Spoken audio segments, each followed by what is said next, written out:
याद रखिए कि रोज़ा नाम है 3 चीज़ों से रुकने का। नंबर 1 खाने से रुकने का, नंबर 2 पीने से रुकने का और नंबर 3 जिमा करने से रुकने का। जो शख्स इन 3 चीज़ों से रुक जाए उसका रोज़ा है। ना वो खाए, ना वो पिए, ना वो अपनी बीवी के साथ सोहबत करे। इन 3 चीज़ों से जो दूर रहेगा उसका रोज़ा मुकम्मल होगा।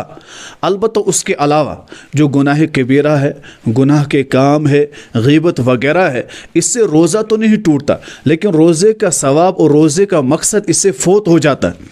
अगर कोई बंदा गीबत कर रहा है, चुगलियाँ कर रहा है, गालियाँ दे रहा है, इनसे रोज़ा तो नहीं टूटेगा, लेकिन रोज़े का सवाब भी ख़त्म हो जाता है। और रोज़े का जो मकसद था तक़वा, कि अल्लाह का खौफ अपने दिल में लाए, गुनाहों से बचे, वो मकसद भी फोत हो जाता है।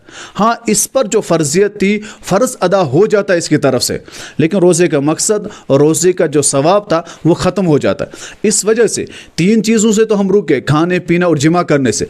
अब हमें ये जितने भी गुनाह हैं उन सब से रुकना है रोज़े में। फिर जाकर रोज़े का जो मकसद है वो हमें हासिल होगा, रोज़े का जो सवाब है वो हमें हासिल होगा।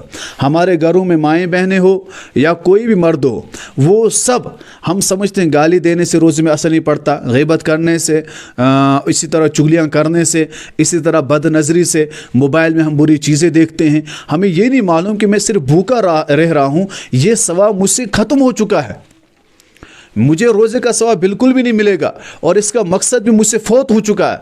वजह यह है कि मैं गुनाहों में मुब्तला हूँ।